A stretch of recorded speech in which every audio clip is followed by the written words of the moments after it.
Isang mapagpalang araw po sa ating lahat. So, pagpasensyaan niyo na if medyo mahina yung boses ko since gabi na. And also, I am not feeling very well today. I am sick, but here I am still doing our daily devotion. So, today is Tuesday, and this is our second installment of our current series, which is the power of forgiveness. So, ayun, pasensya na ako, medyo barado yung ko, and ayun nga, nagaba yung boses ko. So, our topic for today is God works in the midst of pain. So, in connection to our topic for today, ang Bible verse na ating tatalakayin ayan, Genesis chapter 45 verses 4 to 7. So, in New International Version, then Joseph said to his brothers, "Come close to me." When they had done so, he said, "I am your brother Joseph, the one you sold into Egypt. And now do not be distressed and do not be angry with yourselves for selling me here, because it was to save lives that God sent me ahead of you. For 2 years now there has been famine in the land, and for the next 5 years there will be no plowing and reaping. But God sent me ahead of you to preserve you for a remnant of earth on earth, and to save your lives by a great deliverance." So, in Filipino translation naman ng In Magandang Balita Biblia version, lumapit kayo, sabi ni Jose. Lumapit nga sila at nagpatuloy siya ng pagsasalita. "Ako nga si Jose, ang inyong kapatid na ipinagbili ninyo sa Ehipto. Ngunit huwag na kayong ikalungkot, huwag na ninyong ikalungkot ang nangyari. Huwag ninyong sisihin ang inyong sarili sa ginawa ninyo sa akin. Ang Diyos ang nagpadala sa akin dito upang iligtas ang maraming buhay. 2 taon pa lamang ang taggutom, 5 taon pa ang darating at walang aanihin sa mga bukirin. Pinauna ako rito ng Diyos upang huwag malipol ang ating lahi." So, this points out or stresses out that Joseph has been sold out by his brothers to the Egyptians.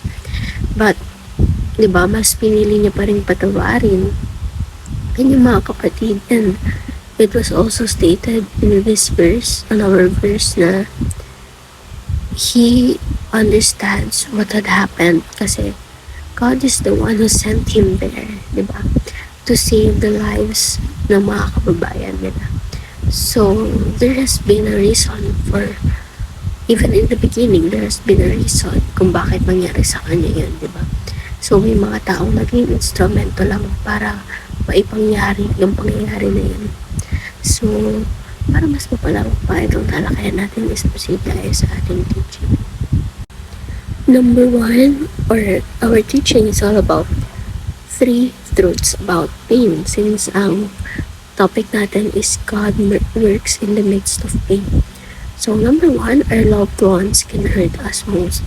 So, gaya ng sa case ni Joseph na ipinagbili siya ng mga kapatid niya, madalas sa buhay natin, yung mga malalapit sa atin or yung mga kapamilya pa natin yung nagbibigay sa atin ng worst pain, diba? Kasi syempre, malapit sila sa'yo. So, when something bad happens, parang mas doble, triple yung sakit. Kasi for example, ang isang stranger, ninakawan ka, ba? Parang sa'yo, pwede mo siyang baliwalain eh.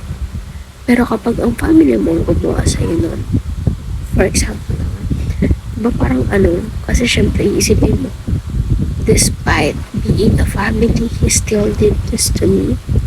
He still has the ability to do this to me.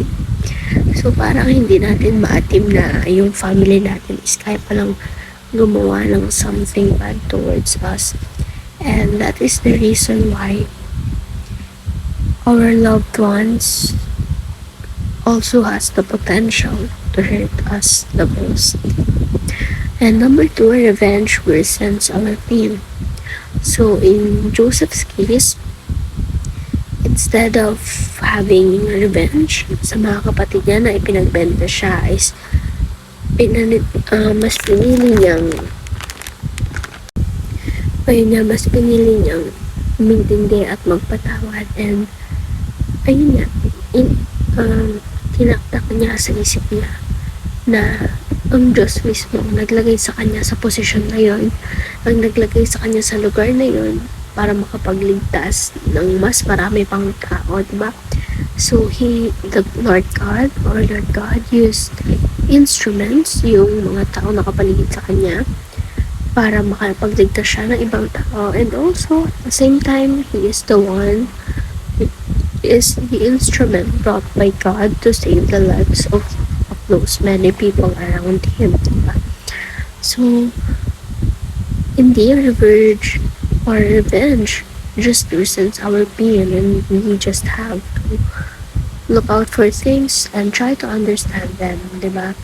And instead of working out for revenge, we should just look out for things to solve our problems, diba? So ano tayo, win-win situation, diba? Kasi mas may stress ka lang din kapag nagre-revenge ka, parang bandang huli sa'yo rin, ikaw rin ang talo, diba? So number 3, God works in the midst of pain. So our Lord God is always here for us, proven and tested, and we won't be coming to our church, especially as Christians, kung hindi tayo or wala tayong sakit. Tayo lahat ng tao may sakit tayo, which is our sins. Makasalanan tayo lahat, diba? It is our nature. It is a human's nature na maging makasalanan. So we are all sick, diba?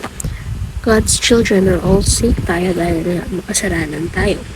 But despite those sickness, and despite of us being in pain, God still works for us. God still guides us, and that is the reason why He is still caring for us. Even at this time na super dami natin kasalanan, yung paulit-ulit natin ginagawa, diba? So He works His works, but He makes sure that we are well taken care of, that He will give the best comfort that we can ever have, na hindi natin makukuha sa mga tao, sa friends natin, even our family cannot provide for us. So He's the only one that can give us the comfort that we really need, diba? And that only proves that He works in the midst of pain. So ngayon naman is proceed tayo sa ating application. Number 1, forgive just as God has forgiven us. Number 2, get strength from the cross. And number 3, discover God's ultimate purpose. So by now, after watching this devotion, you should be able to identify the reasons as to why we should focus on what God has been accomplishing all along, instead of harboring bitterness.